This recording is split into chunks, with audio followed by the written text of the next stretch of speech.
Behringer is the German word, I think, that means we couldn't do it any cheaper. This thing's here from the music store because the volume pot does that. The other pots don't really do that. And okay, the nut is missing on that. But like when you pull the knob off, you realize that these pots just go through to the board. They're not even like bolted to the chassis or anything, so they're extra weak. Let's just start with this thing.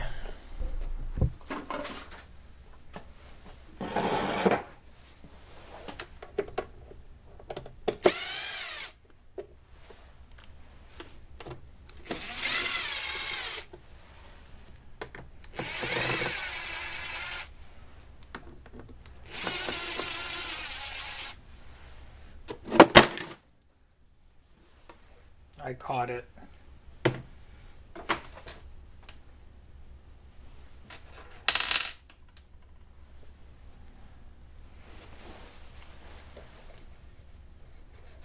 Great.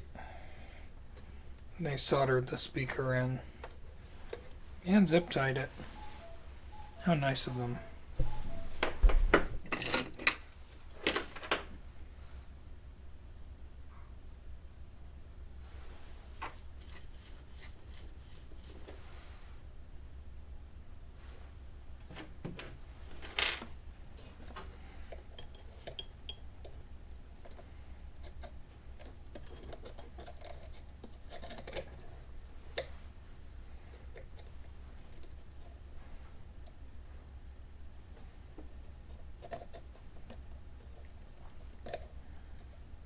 It's times like this I wish I was left-handed.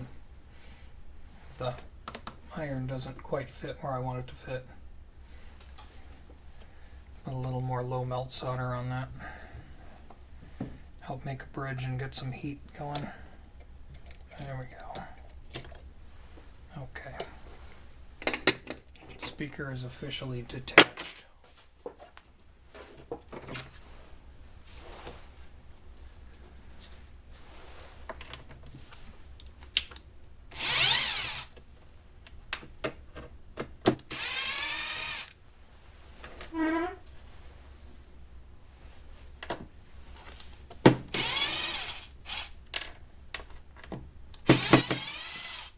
By default, I would think that these two bolts are just what's holding the corners of the amp on, and this must be held on by something else, but what?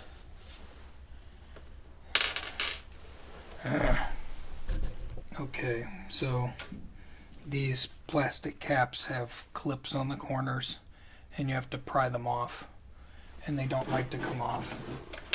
But I'm pretty sure those two bolts that also hold the handle on are what keeps the chassis in.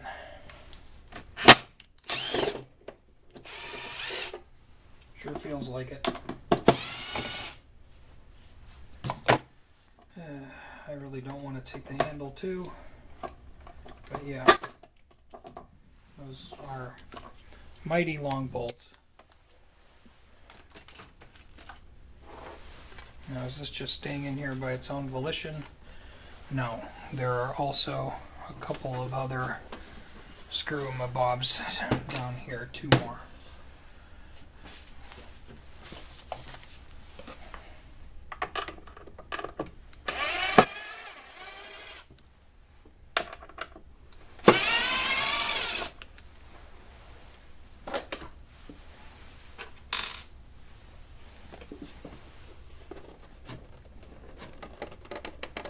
Great. And I think these two cabinet corners have to come off too, because this can't slide back because these cabinet corners are in the way. Ay, ay, ay.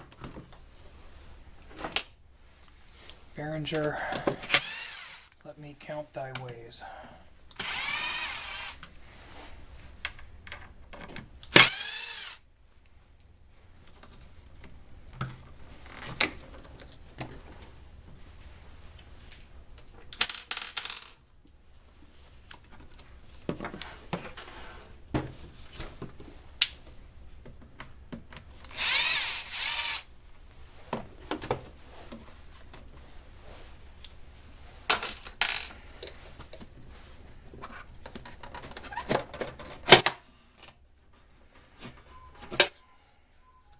Boy, what a big fancy, yeah, great. Okay then. That's a very ultra bass. Yeah, I feel ultra. Okay, so I found a nut to go on the CD input, and the instrument input wasn't tight either, so I tightened it.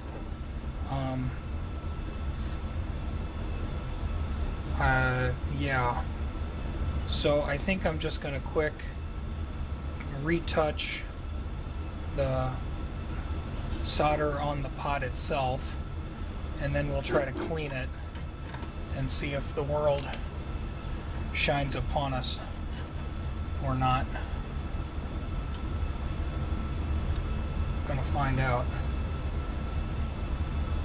And this is an Ultra Acoustic BT 108.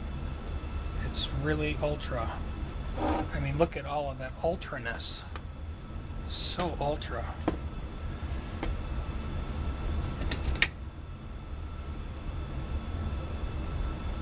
I am absolutely beside myself with how ultra this is.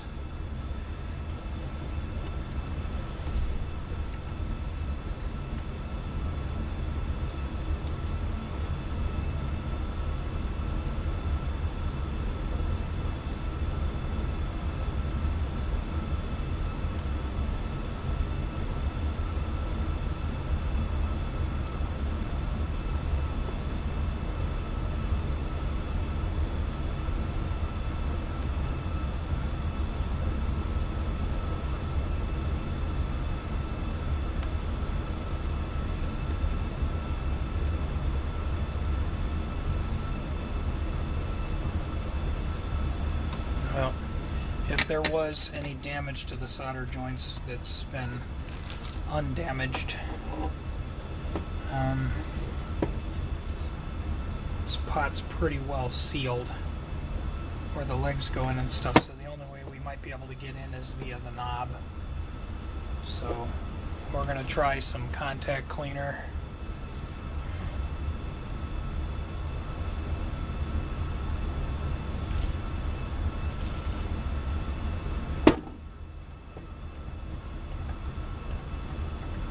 Okay, I can already feel a total difference. Whatever that grease they had in there or whatever has certainly stopped resisting me turning this.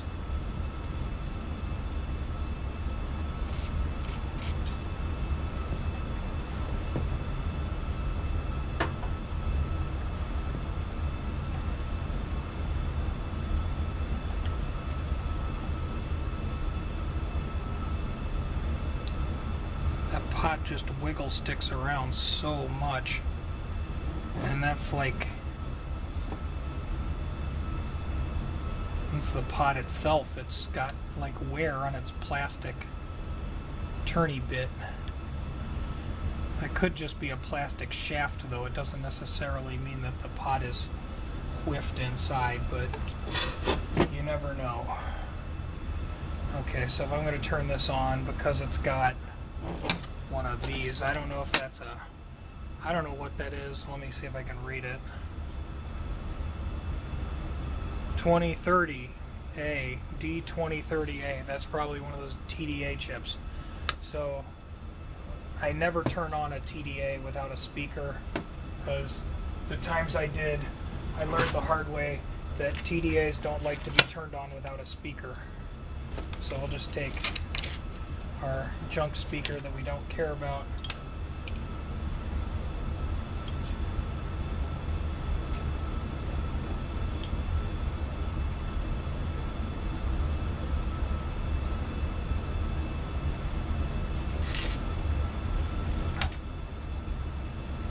Clip that on there.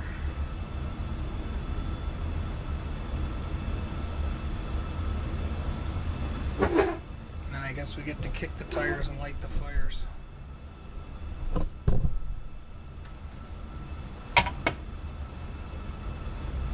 Just make sure it's off. Okay, it is.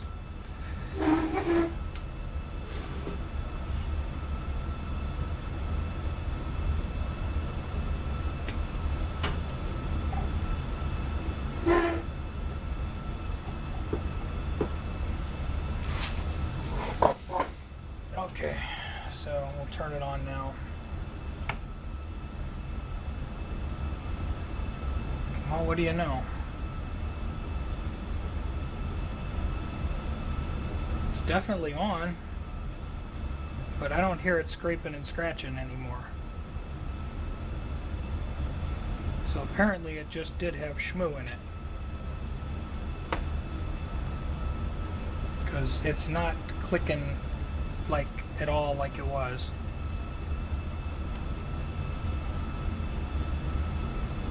Should probably put some kind of a signal through it. Make sure. Yeah, so I went and got a cable, and sure enough it doesn't crackle, but it sure makes sound. That poor bench speaker's like jumping out of its boots. It's almost funny to watch it. Here, I'll take you back there. Maybe you can see it. I know, I'm going to make you seasick. There you go. Let's watch a speaker go jump. Of course, now it's not going to do it. Well, here, let's turn up the bass. That'll make it jump out of its boots. More volume and more bass.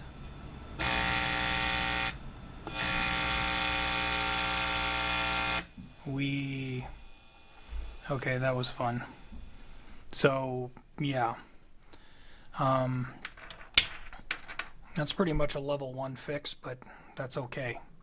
I'm glad I didn't have to go try to find parts for this, because I don't want to have to go find parts for this. Sorry, Behringer fans. Are there really any Behringer fans? Are they real? Do they exist? I don't know. Ultra acoustic or ultra whatever. Ultra affordably made. Ay, ay, ay.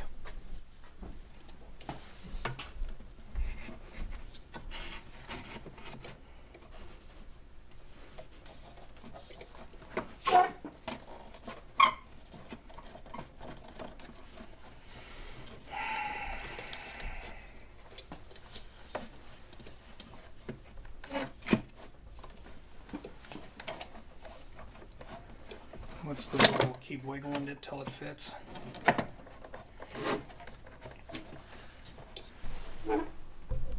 Okay, so like the glue that holds the covering on up top here was kind of coming loose from where it's glued on the under lip, and then it wouldn't let this push forward. So I used a very innovative piece of technology here called a piece of cardstock to just kind of slip it in there and hold that back so we could get that in. Yay.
Yeah, that's attached okay.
think I boo-booed something. Maybe, maybe not.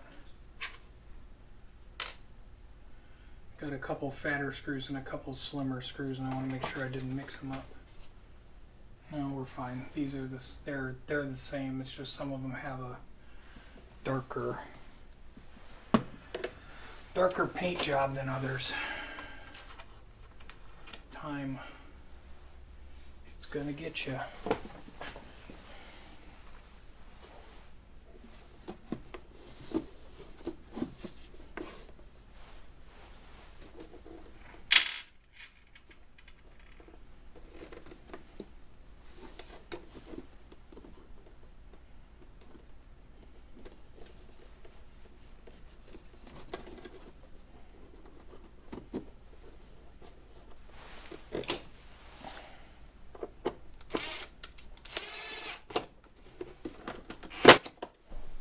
So what the hell is this anyway?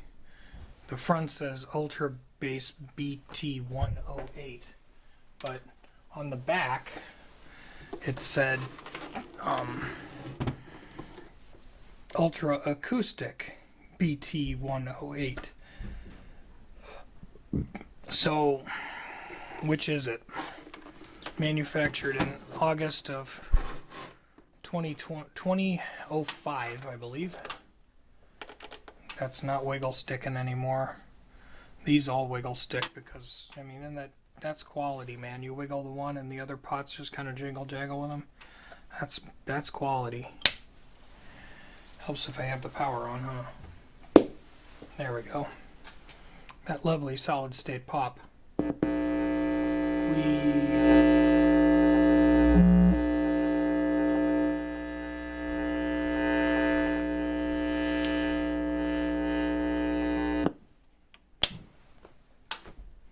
Yay. Fixed.